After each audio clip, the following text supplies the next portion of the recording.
Can Chile do the same and win their first Copa America? What a mind to win it! And Chile is champion! Welcome to the Chilean Football Show on the Red One TV.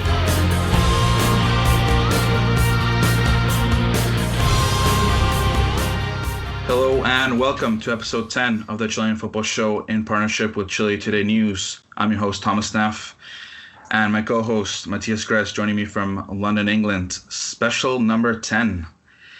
We have a special guest today joining us is Juan Cordova. Juan is born and raised in Chile. He's a player for Huachipato in Primera Division as a right back. Has played for Unión San Felipe, where he developed. And he currently was called up for the Chilean youth team. But internationally, he represents Canada. Juan is joining me from Concepcion, Chile. Juan, how are you? Hi, how are you, Thomas? It's great to finally hear you. It's been a long time since we last spoke. So I guess tell me a little bit about.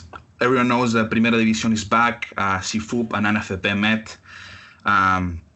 After lengthy discussions about potentially the tournament being cancelled, they finally came to an agreement.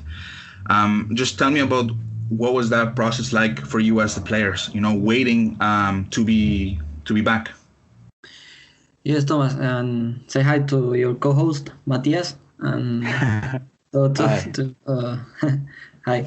To answer your question, yes, it's been a hard times here in Chile. We are with the COVID-19. We had a lot of cases. Even we have a lot of vacuums to the people, but the cases are rising every day. A lot of cities are locked down. So for the soccer there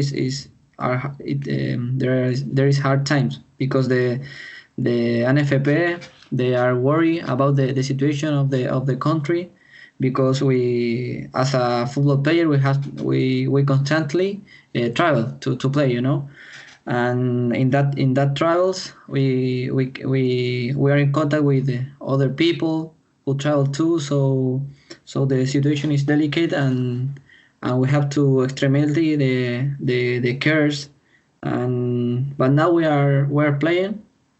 And the last week, the NFP was worried because there are some rumors about the tournament could be stopped for a few months. But fortunately, we are playing. So just now we're playing, and I hope we still playing for all the year. And I wanted to know how different this experience has been for you as a professional footballer playing during COVID. I mean, with all the different safety measures and precautions that you have at training or on the way to games, during matches, how difficult has it been for you individually and for the team to adapt to that? So it's hard because we were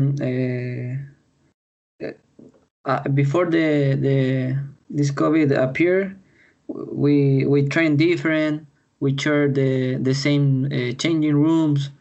We share in the hotel. We dinner together. We lunch together, and even we travel as normal, you know. But now all the situation, the pre-games are different. We have to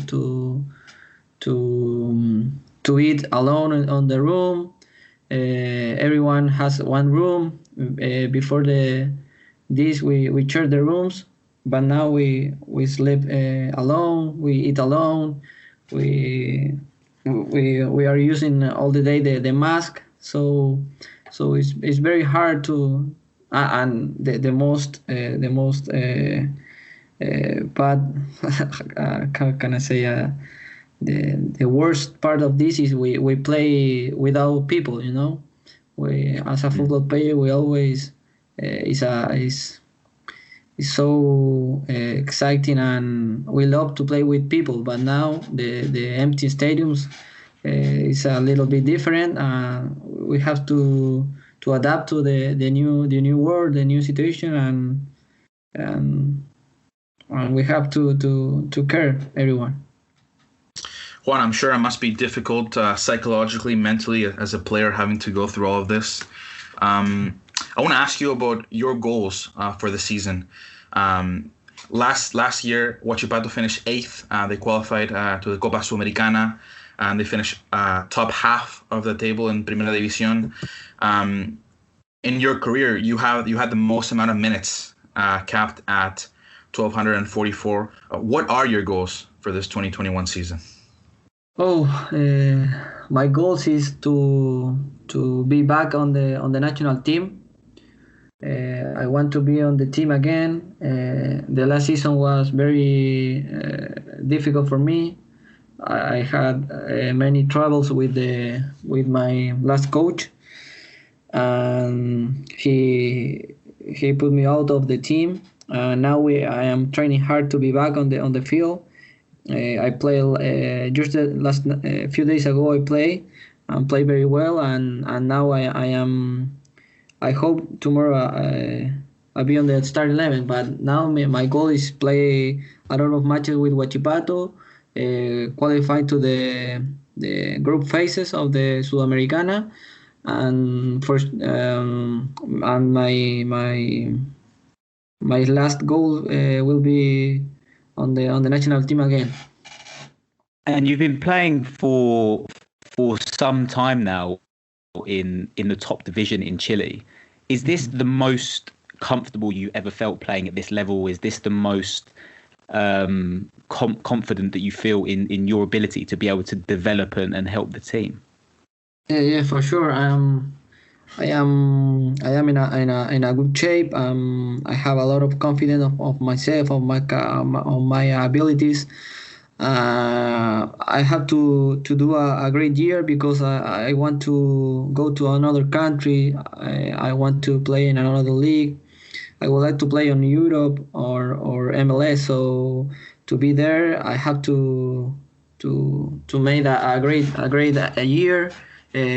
Play constantly and in a great level, because the other leagues are better than the Chilean league. The Chilean league is a very good league, but everyone knows that Europe and the other country has better players, better teams. So for me, I would like to get there.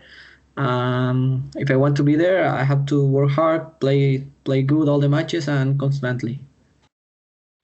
Is there one European team or league, maybe in particular, that you would perhaps dream to play for? Yeah, for sure. I would like to play in the Premier League, because I like the league. I like the rhythm of the matches. I like the quality of the players and the stadiums, the coaches. There are many top players playing in that league. For me, it will be my big dream playing. I don't know I would like to play in the Premier League. And doesn't matter the team, because all the team in the Premier League are good. Even the Premiership on the England league, the Premier League are very good. So for me to play there will be my dream. And Juan, you mentioned it before, just now, your aspirations to play abroad. Huachipato has developed various players such as Jefferson Soteldo, Jose Bizama, as such, to just name a couple of examples. How is the talent environment at your club? We have very good players. We are the youngest team of the league. That's the business model of Huachipato. They want to young players, talented, and they want to sell players. So here is a very good team to show players. For me, I am very happy to be here, because it's a club who let you show your abilities, and if you do well, they can sell you. So for me, it's a very very good club to play. What is it, do you think, particularly about Huachipato that is so good for developing young talent? Could you give a bit of insight into, the support that you get as a player and as a person behind the scenes at the club when you're coming up? Yeah. Because Huachipato has a great staff. Of people who worked behind the scenes, as you said. They prepare a program for young players. We have a nutritionist, a psychologist, a person who is in charge of the gym to help you to grow up your physique, because now the football is very physical, and you have to be strong to play with the other players.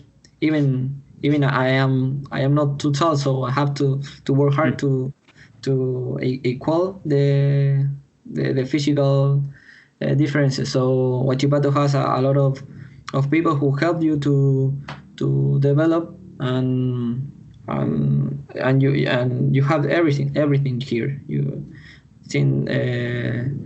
have for nutrition, psychology, as I said before, and all the people help you to grow up and develop as a football player.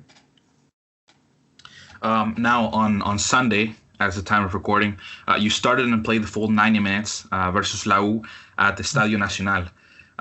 Every time you match up against the big three, whether it's La U, Católica, Colo-Colo, what kind of sensations do you get, and do you feel like you're out there to show yourself? Yeah. So as a football player, everyone wants to play on that club. So that is my principal motivation, because if you play well against them, you can one day maybe they want you, they buy you, or everyone on the world are watching that club, because the principal players raised in that club. So it's for the other teams, it's an opportunity to play against them, because there are many eyes watching that games, and you can change your life. You maybe there are scouting watching that game to want a Universidad de Chile player, but if you play well, maybe they get you, and you never know. Last season was the second in a row that the Chilean league had been postponed. Obviously, the first time around it was the social movement, and last season it was COVID. How do you think that? I mean, everybody was impacted by that in the country, but how do you think that affected you developing as a footballer, and also the ability for your team to gel together and play together? Yeah, for sure. We passed through for two big moments. First, you said the social movement was very intense in Chile. We can't play because the people they was protesting on the street, and for many requirements. And after that, it comes the COVID-19. So it's been 1 year, 1 year and a half, very hard for the Chilean league, for my teammate, because we even when we start to play, we have to stop for a protest, and then we think the social movement was over. The COVID-19 arrived, so it was very very strange, and that affect as a football and as a team, because we can't play constantly, and we have to lock down for 3-4 months here without playing, just training for Zoom, and it's hard for us, because the football career is short, and we lost 1 year. So, but there are situations we can we can control. So we have to adapt to the war now, the situation, and that's it. Now, Huachipato beat Deportes Antofagasta 1-0 in the first leg of the Copa Sudamericana qualifying stages. Tomorrow, Tuesday, you're playing the return leg at home in Talcahuano. How are you and the team preparing for that match, and as well as the hopes of advancing and qualifying for the group stages of the Sudamericana? Oh yeah, yes, it's a big opportunity for us. The tomorrow match, we play at home. We had the advantage of one goal, but this is our opportunity to pass the first leg and qualify to the group phase. Is for us as a team is we have to qualify because they gonna let us play 6 matches, international matches, and for everyone here, for my teammates and for me, it's very important to play that matches because there are many eyes watching the Copa Sudamericana, and for Huachipato and for us, it's important to play that phase to show the players and can go to another league. You've been a professional footballer for a few years now. When you go into big games like this, how do you feel? Do you feel nerves still, or is it just excitement about what the end result could be? The international matches are different than the normal matches or when you play the matches on your league, because the international matches has another condiment, another the environment is different.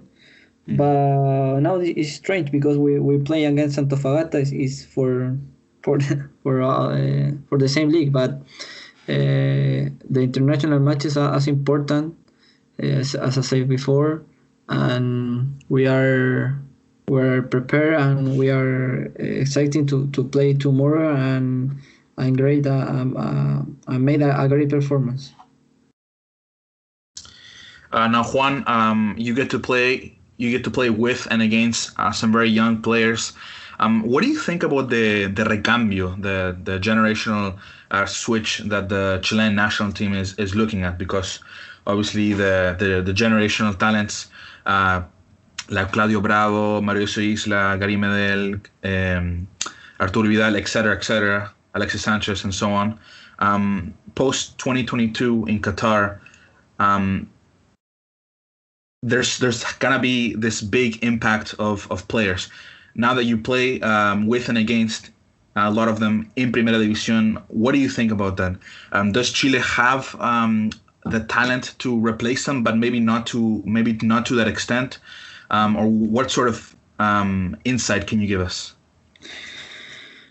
Yes, that is the worry of all people here in Chile. The journalists, everyone was worried about the new generation, But I always say Chile has a great young players. Maybe they are not playing as a great teams, but I think the generational change, of course.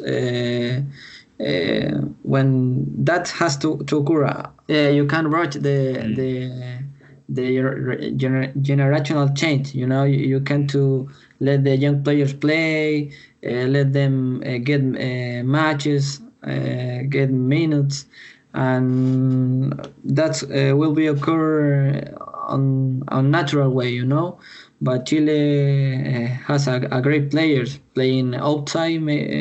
Maybe there are not too much as years before, as Alexis Sanchez, Mauricio Isla, Vidal, but that will be it's time to get that, and now the world and the situation is difficult to get and go to Europe. What are some players for you, having played against, that you say to yourself, and you would say to us that this is a player to keep an eye on. Zacarías Lopez from La Serena, Tomás Alarcón from O'Higgins, Palacios, who was just sold to Inter de Porto Alegre. What are some players that you've played against with in the last couple of years in Primera Division with Huachipato that you think to yourself, wow, I played against this player and this player has a lot of talent. What are some of those players?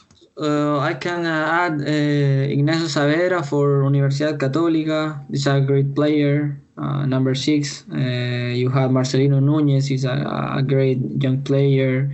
You get Tomás Alarcón, as you said.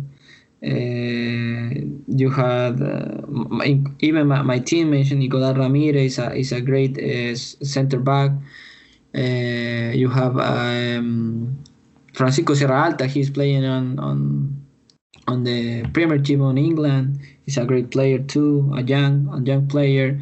You have Luis Rojas. He's playing on the Italian league in First Division in Crotone. He's a very good player too, to keep an eye. That are the players who they make a difference here, and they're great players. You're obviously part of the new generation, the young generation of Chilean players. Were there any players that you looked up to in particular? They don't have to be just Chilean players, anyone, who you idolized growing up and maybe, modeled your game on? Well, from young players, I don't know. I love watch football, but now I like the old player, I like Dani Alves. I like the great players because they have the experience. They chose things you can see on a young player because that gets the experience. They play a lot of matches, and I think if you ask every young player who is his idol, they always choose the old players because they has the experience. They has the matches, the international matches. They win a lot of titles, and you see things you can see in a young player. So for me, the old players, as Dani Alves, maybe Messi, Cristiano, Rafinha, I don't know, the big players, they are playing in a big club. Marcelo, I like the players. Now, for you were called up to a Chilean national team camp in your youth days, and you also debuted for Canada at the senior level. What are the biggest differences for both federations?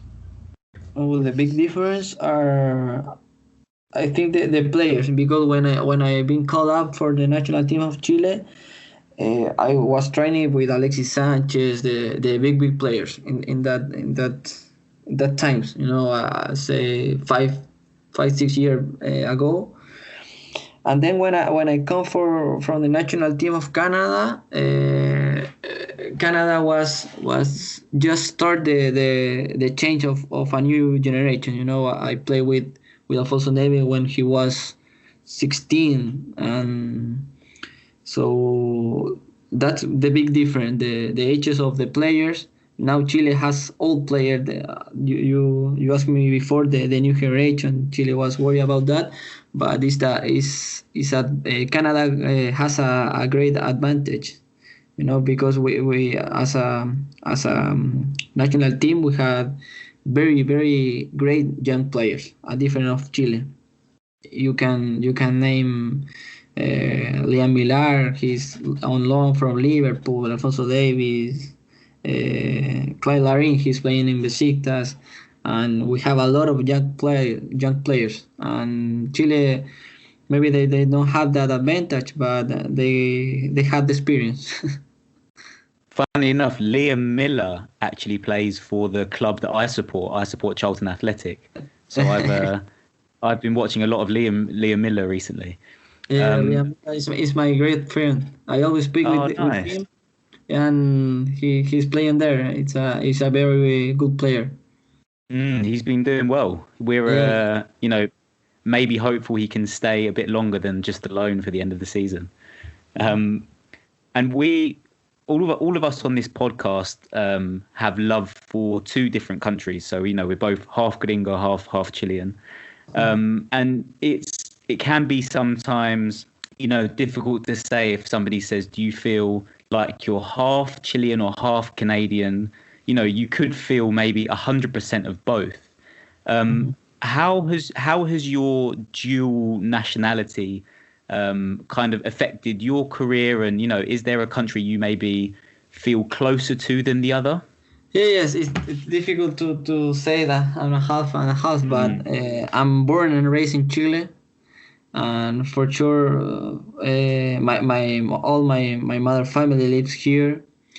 I don't have too many opportunities to travel to Canada. But I love Canada too, because my dad family lives there.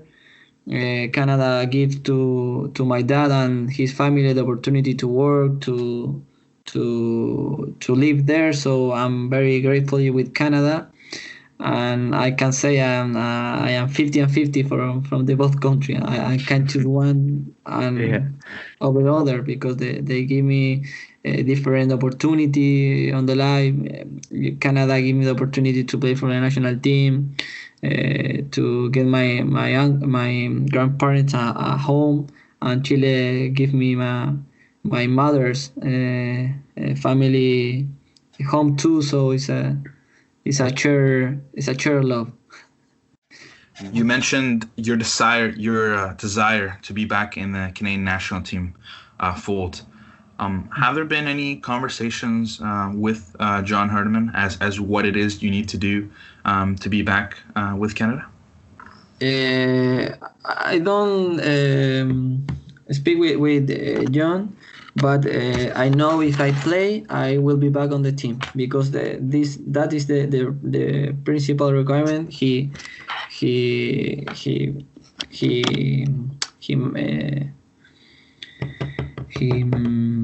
wants on the player, to be on whatever. If you want to be on the national team, doesn't matter the country, you have to be playing, because you have to be you have to have a rhythm, a lot of minutes, and that will be let you go or be on a national team. So I know if I play, I will be back on the national team. I guess to finish off, Juan, do you have any stories, anécdotas, as a footballer playing in Chile? Oh, anécdotas. What can I say? What can I tell you? I don't know. I don't know. I don't remember one especially, but what can be? No, I don't have none. I don't have a big anecdotes playing. Maybe your professional debut. Yeah, my professional debut could be a great. No, for sure. My debut for the national team of Canada too was one of my great memories. And when I play when I trained on my first time with the Chilean national team when I was 19 years old, and share field with Vidal as a sparring. That's a very big memory and an achievement for me. Yeah, what were they like to you? What was Alexis and Vidal like to spar with when you were there? Did they did they speak to you, give you some support and some confidence that you could go on to one day be in their position? Yeah, for sure. They are very, very great people. They always support us as a young players because we are a group of sparring. We feel that confident because you see them for TV and then and a few days after you are share the field with them is as a child, as a kid, you are very excited. They are idols for everyone here, and more if you share the field with them, and that's give me motivation to be in that position. I get the position because I play for Canada, so that's helped me a lot to compare my level with their levels, and how much I have to work to get that level. So for me, it was a great experience, and I also be grateful with the Chilean Association to give me that opportunity to train with them and learn a lot. That's the more important, because I train with Jorge Sampaoli, a great coach too. So I learn a lot of Jorge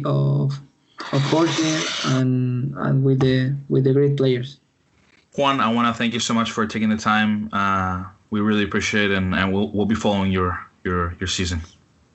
So thank you, because and sorry about my English.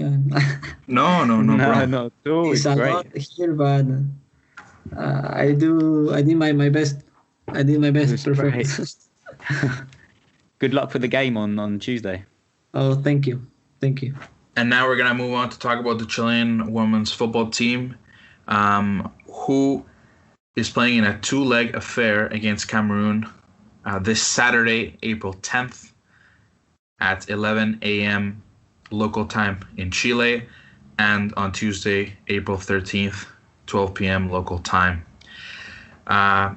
Matias, both games happening in Turkey, in Antalya. One of the things, the squad was dropped shortly a couple days after we recorded. Let's go through the names. And goalkeeper, we have Cristian Endler, Natalia Campos, and Ryan Torrero. Defense, Cala Guerrero, Camila Sáez, Fernanda Ramírez, Javiera Toro, Fernanda Pinilla, Valentia Díaz, and Nicole Gutierrez. Just looking at the defense and the goalkeepers, who do you expect to start in these games, and what can we expect? Any surprises? I mean, just to kick off by saying what a huge relief it was to see Cristian Endler touch down in Turkey and join up with the national team. You hadn't mentioned her yet, but Francisca Lara as well, coming from the French league. Both of those players earlier in the week were questionable to join up, given the changing rules around COVID travel restrictions in France. Obviously, without a doubt, Cristian Endler is, by some distance, our best player, our most important player.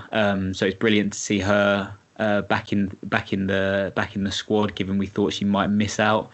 Then at the back, not too many surprises. Perhaps the omission of Helen Galaz, who recently came off a good Copa Libertadores performance with Santiago Morning, obviously being one of two Chilean teams to reach the quarterfinals, the first time that ever happened. But we have experience. A lot of these players that you mentioned were together at the World Cup in France in 2019, and that's the most important thing. I think this group of players now, while there are some that come and go, a decent core of them have now been playing together for several years, which I think is crucial now, especially given that they haven't played a game together since November. I mean, many of them would have barely seen each other in person since then. So I think that continuity, knowing each other, having played together, trained together for years, I think that will come in really handy now as we build up to these games. And it's interesting because if this game had been played either in Cameroon or in Chile in a normal non-COVID world, that would have been the case. But obviously, because of COVID, these games are played in a neutral venue. Because of the games are played in Turkey, and Turkey is part of the Schengen zone, the French Federation allow Cristian Endler to travel. At the goalkeeper position, even if Endler, of course, and having Endler there is massive, but Natalia Campos and Ryan Torrero had a great tournament at the Copa Libertadores. mostly. I'm excited to see Javiera Toro. She's the lone defender there with current European experience. I know there's been a couple players that have since come back to the motherland after experience, particularly in Spain. You mentioned there, Javiera Toro, you think it will be critical for her to not only lead the back line, but also act as a young captain, as she is only less than 25 years old? Yeah, I think, playing in Europe for these players and for their development has been huge and has been part of the reason why this Chilean national team has had so much success in recent years. Coming second in the Copa America, played on home soil, coming within a crossbar's width at the World Cup in 2019 from qualifying for the knockout stages, winning that tournament, beating Brazil on penalties in Brazil. That experience that they've had and for their development has been crucial. And, like I mentioned earlier, the likes of Francisca Lara, who plies her trade in France, is without doubt one of our most technically gifted players. And it's, no surprise that she's flourished playing in Europe. And anyone with that experience, I think, coming in is only a benefit for us. Francisca Lara is the top scorer of the Chilean women's national team with 21 goals, a total of 59 caps. If Chile are to get anything out of this result and qualify to the Olympics, to make history, you're going to need her to be very productive. As far as she goes, as a midfielder, you think there's a lot weighs on her shoulders?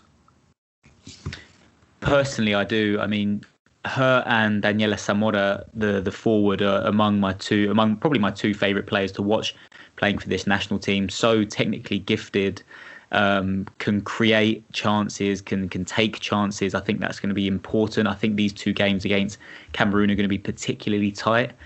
I mentioned on the last podcast that I think if I go with my head over my heart, I would say we are slight underdogs, not massive underdogs. But I think it's going to be a tight affair, and those players such as Zamora and Lara, they have the technical gifts to create chances out of nothing and to maybe create chances in a game that might be nervy, that might be tense. And I mentioned to Francisca Mardones, who our guest Alex Ibaceta last week played with at Santiago Morning and said was perhaps the best player she'd ever played with. So another one to keep an eye on as a potential game changer for us over these 2 legs. Shortly, actually, after the Copa Libertadores Femenina, Daniela Zamora had signed a new contract over in Europe, in Sweden, and she's scoring in Sweden, Sweden being one of the strongest women's leagues in the world. Her and Edo, who plays in Rayo Vallecano, do you expect them to be not only the starting players for this team, but also for them to play both matches? I imagine they would. Maybe Maria Jose Urrutia would start too. She's obviously been playing well. I think those players with that, like I said, that quality and that experience is going to be crucial. Zamora, well deserving of her move to the Swedish league. She'd been one of the best players, not only for the national team, but in the domestic league as well for some time now. And is kind of, I think she symbolises kind of everything that's good about this national team, a player that is perhaps performing far, far above the standard that this national team has been allowed to by the federation. I mean, you only have to go back as recently as 2016. This national team was so badly looked after by the federation. They weren't having matches, they weren't training, that they no longer had a FIFA ranking. They dropped out of the FIFA rankings completely and were listed as inactive. And just for some context, in 2016, that's when the men's national team was winning their second consecutive Copa America. So if you hold those two up next to each other, the contrast is stark. And, in the space of just 5 years, this national team has fought back and has certainly performed, I mean, you could argue, far above the level that they should have done, given the limited resources they've been provided for many years of their development together. And, we often refer to the men's team, rightly so, as the golden generation of Chilean football. But I think, it's only fair that we would refer to this group of players the same way. I mean, like we mentioned before, the first time in history they've ever qualified the country to a World Cup when they qualified for France in 2019. And now the opportunity to make history again and reach a first ever Olympics. So I think, her development kind of encapsulates, everything that is good and positive about this national team. And we're going to need her, and we're going to need all of those players with European experience now and also experience here in the recent Libertadores, playing in big games, if we're to, get over the line and reach the Olympics. You mentioned it there. This would be the first time that Chile would qualify to the Olympics if they do make it to Tokyo. Brazil being the only other South American country currently qualified to the Olympics on the women's side. Isn't it amazing how Chile are the second best women's national team in South America, considering historically how Argentina and even Uruguay have done in the men's side, but it hasn't translated to the women's? I mean, I think essentially it's all down to the federations themselves and how seriously they take women's football. And we've seen, fortunately, although that obviously hasn't always been the case, as I previously mentioned, that because we hosted the Copa America, which acted as a qualifying tournament for the World Cup, that really kicked them into gear. And obviously we have the Libertadores coming later this year as well. So that quality and the development of these players is entirely dependent on whether or not these federations think that investing in women's football is something that is worthwhile.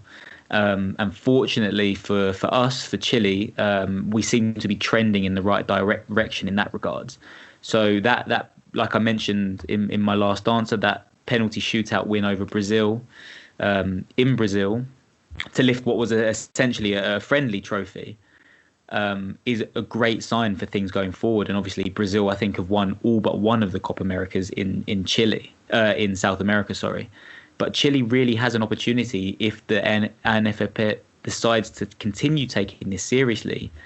I mean, why not continue this development? And why not, someday in potentially the near to medium-term future, begin to actually challenge them for titles?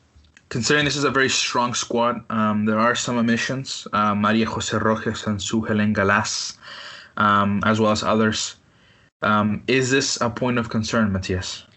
I mean, they're two names that we've been used to seeing in the national team. Rojas perhaps more on and off than Helen Galas. I think going forward, Rojas in particular is going to be a big miss. I mean, that match in the third group game in particular against Thailand, when Chile needed one final goal going into the last 10 or 15 minutes, she came off the bench and just changed the game. She has technical ability, quality, speed, agility that not many players in the squad possess. And, if you need a goal, she's someone that, I would like to see on the ball. That's obviously not going to happen. That's not going to be the case. Another favourite player of mine that I think, over these two legs that I said, I expect to be close affairs. She'd be exactly the kind of player that you'd want. I mean, even if you didn't start her, somebody that you want coming off the bench for the last 15, 20 minutes to try and win you the game. Now, this is more so or less a tight niche group, but there have been maybe some issues off field, and that is part of the reason why Maria Jose Rojas isn't in the squad, due to the the distress that has been going on with the coach Jose Leitelier. What can we make of? What is there anything that we can make of, if anything at all? I think these two fixtures, I think, are going to be crucial for his future in charge of this national team. The World Cup, it was a difficult one to analyse, because on one hand it was obviously a historic moment, and the team did perform really well. given where they had been in the years previously. But a lot of people felt there really was a missed opportunity to qualify for the next stage, for the knockout stages. And I think it's obviously you have all of these circumstances in the last year, COVID in particular, that has really hampered national teams and their development and the way this team can evolve together and gel for these games. But I think, if these two matches are huge for him, I think, and the projection of this national team. I think, if we have two good performances and qualify, that could perhaps put any sort of questions to bed. But if not, and I'm not necessarily if we lose, but if the manner of defeat perhaps isn't what we were expecting, then I think going forward, if the Chilean national team the women's national team were to want to continue developing and trending in the same direction they have, then maybe they would have to start looking in a different direction. Now, you said there before, Chile are underdogs. Why is that? And you think, and I guess, what are the biggest threats of Cameroon? I mean, they have a player playing for Atletico Madrid, Stella Johnson right now in the NWSL, and three different players in the French league, one of the strongest leagues in the world. Yeah, I think the players with European experience, I think the players with World Cup experience, which they certainly have more of at the highest level than Chile do. And I think the styles of play match up really well. Chile can tend to be, they don't have that much speed to their play. They can be a bit ponderous and passing the ball around. Cameroon can be quite the opposite. So if they catch them cold and they catch them not on their toes in the early stages, I think that could really hurt them. But I think more than anything, that experience at the highest level, which they have, and Chile, as well as they have performed in recent years, perhaps not quite up to that same consistent level over in recent times. But like I said, I don't expect it to be a walkover for either team. I expect it to be close. And me saying Chile are underdogs, by no means counting them out. I think they have a very good chance of winning, but I just think the odds are in Cameroon's favour just slightly. Now, if you were, I know it's difficult, but if you were to give a prediction for this match, what would it be? Oh gosh, it's so difficult. I think it would have to be, if I was to say over the two legs, a 3-2 aggregate score for Chile, I'd have to go for. What about you? Yeah, I think it's going to be close. Maybe I think the first game is going to be maybe 1-1, and then I think I could see it happening in the second game because it's all do or die. I could see the second game, one team really going ahead 2-1, 2-0. Again, to me, it's going to matter mental exhaustion and physical exhaustion, because the flight to Turkey, I mean, the thing is, good thing that the NFP booked those flights early, and we've seen from La Roja social media accounts that the Chilean women's team has been training for the better half of the week in Antalya. But really, I think it's going to come down to match fitness. Really, it's good thing, as we had Alex on last episode, saying that the vast majority of the squad being from Santiago Morning and La U, that they just played a big tournament in the Libertadores Fem. Yeah. I think it's going to matter to match fitness for sure, and the mental aspect of it. I wouldn't be surprised if the amount of testing that was happening there. Let's not forget the last time Chile played against Zambia, players were tested positive and had to cancel the game. So I wouldn't be surprised if the amount of testing at these games is lengthy, just considering how it's the Olympic committee that is really, it's still FIFA, but it's Olympic committee now taking oversee of it all. Either way, it's going to be not going to be a pleasant experience. It's going to be a nerve-wracking experience. Definitely gonna be watching. Nervous for sure, but like I say, like if it happens, the amount of possibilities are endless for the country. Although I'll be honest with you, I'd definitely like to see more players shipped out to Europe. I was surprised why so many players came back after the World Cup, particularly from Spain.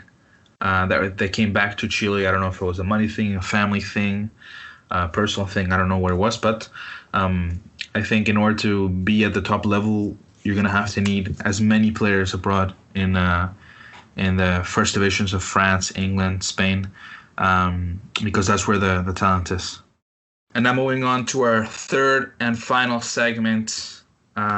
It was Martin Lasarte's debut as national team head coach against Bolivia. Chile winning 2-1 in a friendly being played at Estadio El Teniente in Rancagua, the home of Chilean club O'Higgins. Lots to discuss, various conclusions. I'm sure you have yours, I have mine. Positives as much as to look at, but let's dive into this, shall we? It was Claudio Bravo's return to the national team due to match fitness. He comes back to Real Betis, to Manuel Pellegrini's side. Sebastián Vegas, considering all the players that weren't allowed to travel, Gary Medel obviously making his return as well. How did you feel about, besides the one goal being allowed in, how did you feel about the first goal that allowed them? And if anything was maybe on the rustiness of Claudio Bravo and the unfamiliarity of Sebastián Vegas and Gary Medel? It's a difficult one to analyse, really. I mean, it is only a one-off friendly game, and like you mentioned in the previous episode, it is a combination of maybe an A team and a B team, maybe a couple of C team players that wouldn't necessarily be in with a shout usually, given that it was a lot of domestic based players called up. Chile, the goal they conceded, Chile have always been and will always be, unless this taller generation of centre backs, really cement their place. They've always been susceptible at set pieces, given their lack of height. But overall, I mean, I was really pleased with what I saw. Don't want to go too overboard too quickly, but I really, under my main quibble under Rueda was there was no real identity. There was nothing you could really point to on the pitch as what I could see as his philosophy. But I think under Lasarte, immediately you could see that there was not all the way back, but a slight turning back of the clock to more of the high-paced, high-pressing of previous managers, obviously Bielsa, Sampaoli, that have brought this national team so much success. I think he probably knows that the likes of Alexis Sanchez, Vidal, Vargas, perhaps don't have the legs to play at that intensity they used to for 90 minutes. But, he knows that in the likes of Thomas Alarcón, in Galdames, who, we both thought they both had great games, a great game. They have young players with legs and with energy. So for me it was promising to see that, and it was kind of for a while I'd been kind of dreading watching Chile play. I didn't think they went from being one of the most fun teams in the world to me not really enjoying them play, and I sort of got a bit more of that enjoyment back last time. And I think if he can strike that balance between the previous generation and maybe slowing the tempo down slightly, I think he could potentially be onto something good. And first cap for Eric Wimberg and Daniel Gonzalez too. Wimberg obviously being 27 years old, and in the case for Gonzalez only 19.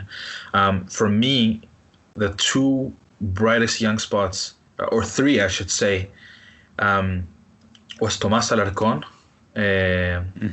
Pablo Galdames, and Carlos Palacios. I mean, as I said in the last episode, I rate him very highly. Tomás Alarcón, he's a very young midfielder, and not very many in the Primera Division in his position. Galdames, we've seen him being sort of a rotational player at Velez. So happy to see him, finally being considered.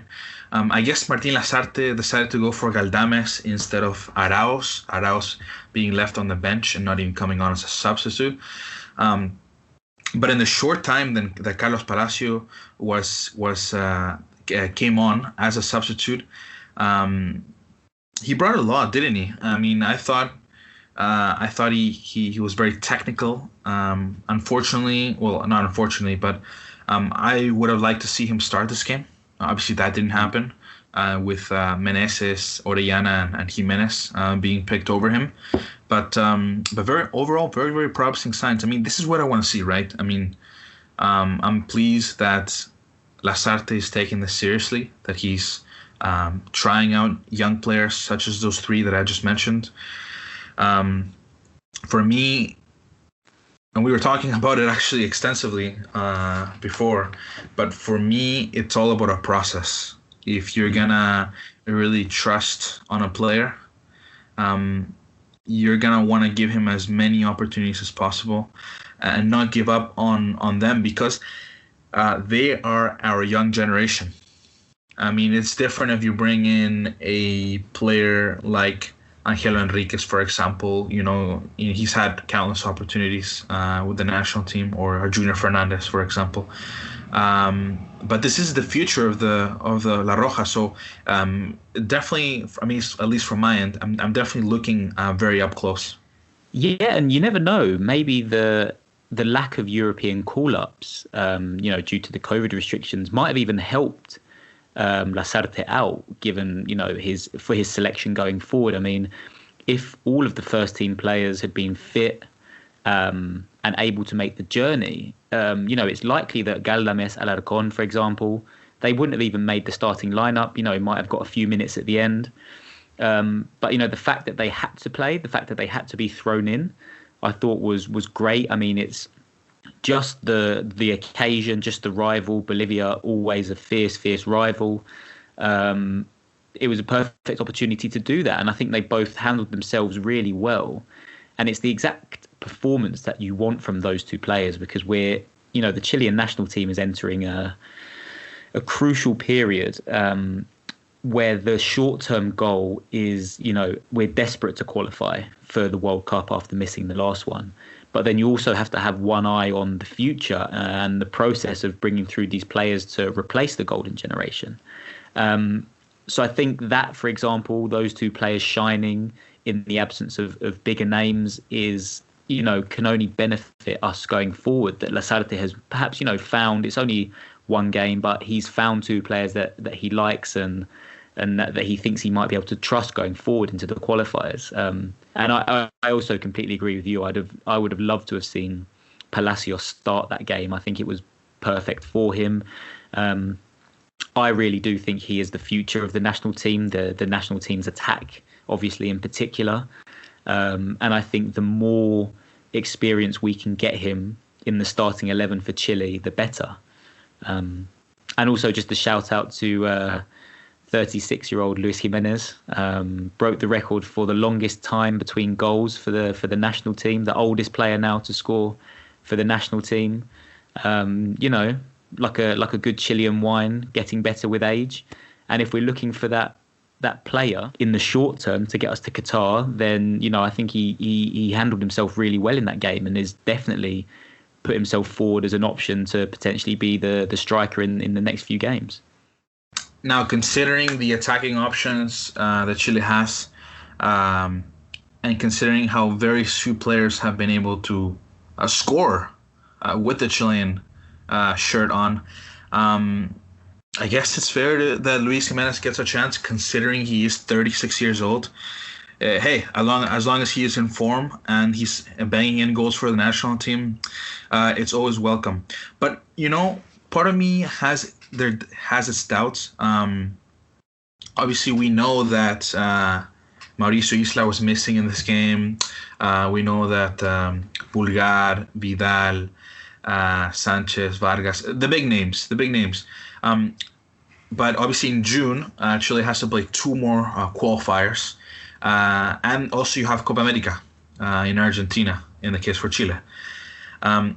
Just how many of these players on this roster do you really take with you? Because some of these are B players, some of these are C players, some of these are young, some of these are old.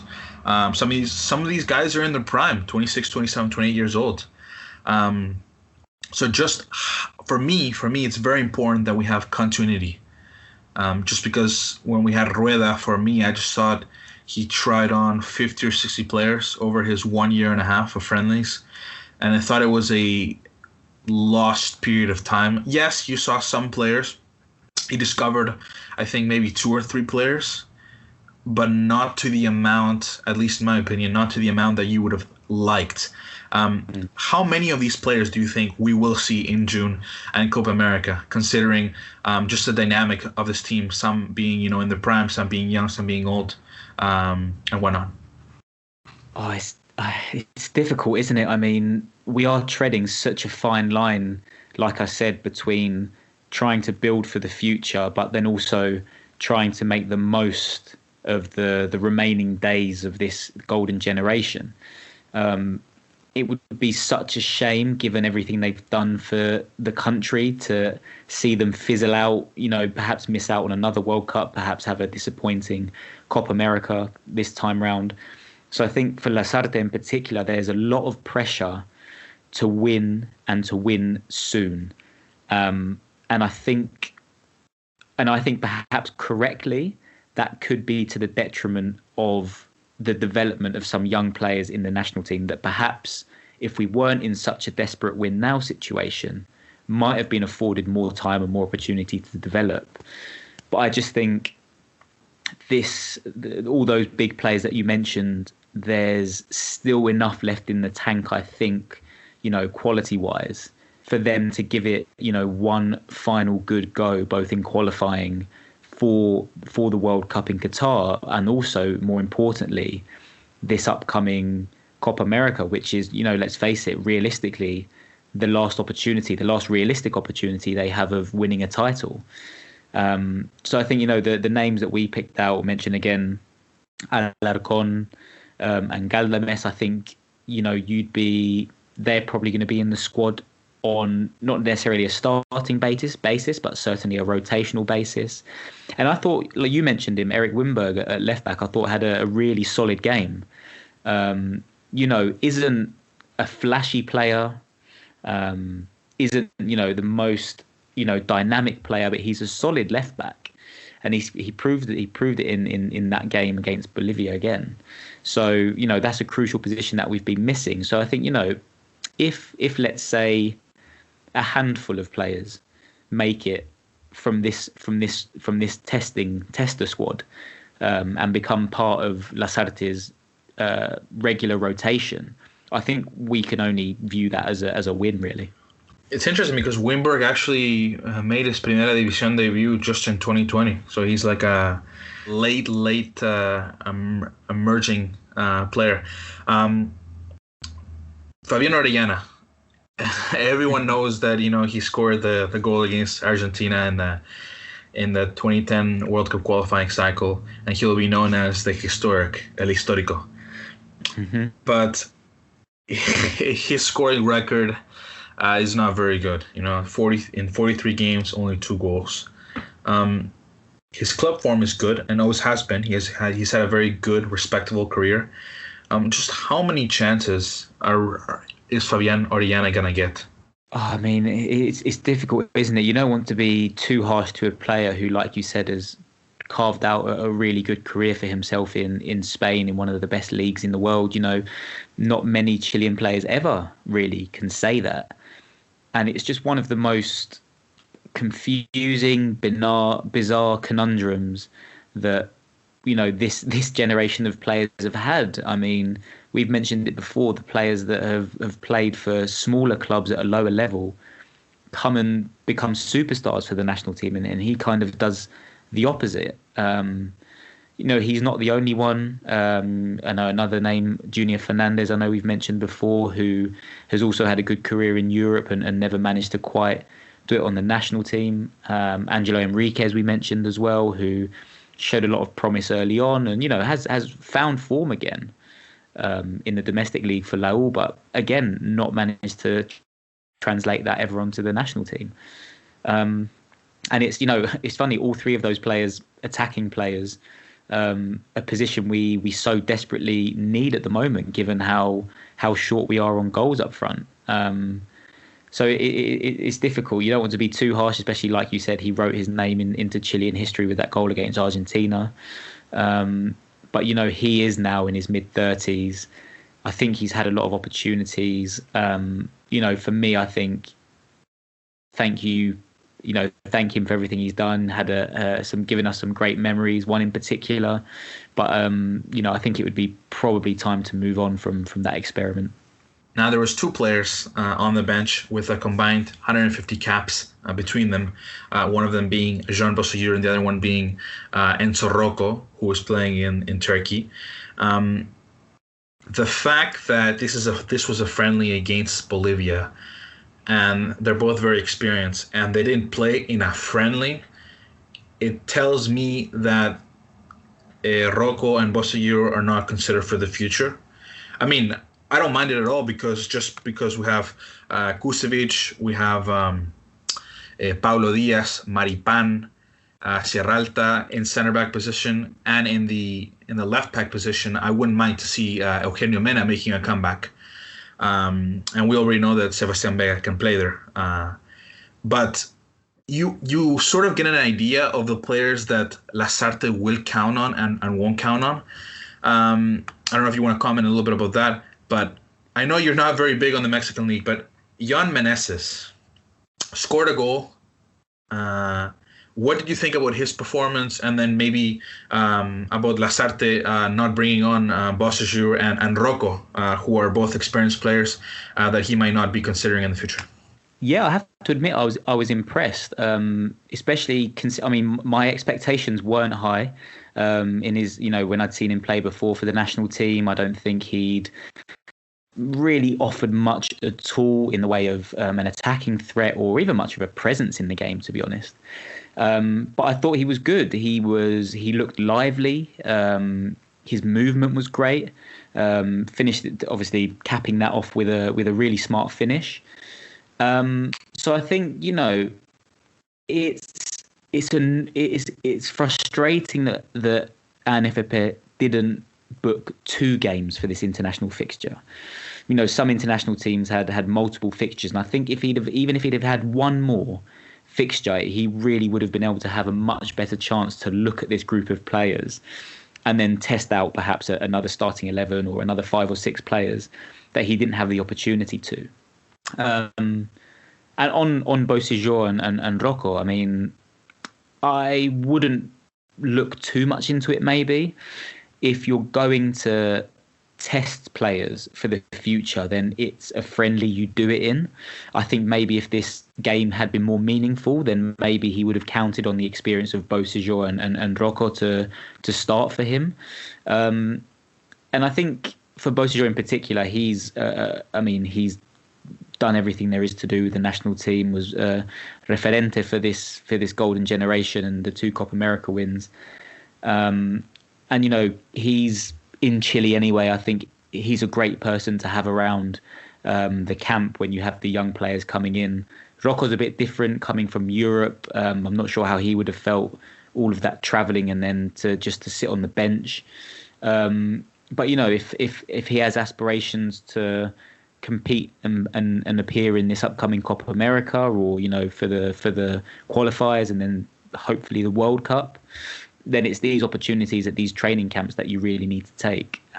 But I wouldn't look too much into those absences. It's perhaps not too surprising that Lasarte opted to go for a few less experienced players. We heard Juan Cordova, who we just interviewed in the first segment, talk about Ignacio Saavedra. He made his debut for the senior team in the 80th minute. So did Clemente Montes, Pablo Parra, all making their first caps. What do you think about these 3 players? And I guess is this just a cap of one of many, or did you see something there that really got your attention? As just to echo what Juan said earlier, really, I mean, Saavedra, I think, is a very promising player. Can really get a dominant handle on that midfield, can be creative, has a bit of that, as we saw in the Super Cup final with the headbutt, not really what you want to see, but he's got that fight, he's got that garra that I think we need and sometimes we lack. The kind of player that won't back down when we go to these really tough games away in Uruguay and Colombia and Bolivia. You need those kind of players playing for you. So I mean, like I said, again, frustrating to only come in the last minute. Really not give him any chance at all to have an impact. And that's where it would have been nice to have a second game to really test out a few more players. But I think going forward, he could potentially be one, especially if Católica go on and dominate again in the league, and potentially even qualify from the group stages of the Libertadores. And he stands out. That's a great place to develop. That's a great place to show off your talents. So he could be another a potential find and a potential player that we could count on going forward. And obviously Marcelo Martins, Bolivia's best player, getting the goal for the 18th minute. Well, before we wrap up the show, there is one big topic left to speak about, and that is Cesar Pinares. He continues to get called up to the national team consecutively. I guess he's done all right with Chile. He's really held up his front, and he's playing. He's playing regularly with Gremio. In the start of the 2021 season, the Brasileirao, he started all 3 games for Gremio. A side that almost won the Brasileirao, beating Mauricio Islas Flamengo, and he's still in his prime. In the mid to late 20s. Could we really count him as our new number 10, or do you want to keep looking? Yeah, I mean, it's strange, isn't it? You could argue that he's playing for the what you would maybe call the second string, the backup, that are trying to get in behind our star midfielders. You would perhaps say, given the level he's playing at his club and how well he's playing, he would be among that the forefront of that group to try and get in as that that B team, let's say. But it's been really on and off for him in the national team over the years. I think when he's played, I don't think he's done too badly, but he's playing for perhaps one spot that's available perhaps if one of the star players gets injured. So when you're coming in and out of the team so intermittently, and you're essentially relying on an injury or an absence to one of those star players to get in, then it's really hard to essentially come in and find any sort of rhythm and find your place and establish yourself in a team that has thrived on continuity of its starting 11 really over the last few years. So it's difficult. I mean, he's certainly a player I wouldn't stop calling up. I think he's a solid option. Again, has a lot of that fight that I mentioned previously about Saavedra. It's a tricky one. I mean, going forward, I think, given we're not, as you mentioned earlier, it's not a position we're overly blessed with a lot of experienced talent in. I think it's certainly worth keeping him around and trying him in future games. Yes, and not only Vidal, Pulgar, and Aranguis, but also Fuensalida, who was actually called up for this game because he's a regular of the national team, but was injured, and that's why he wasn't able to play. That will do it for the show. Thank you all for listening on YouTube, Spotify, and now Apple Podcasts. Subscribe, follow, and take care. Thank you all so much for listening.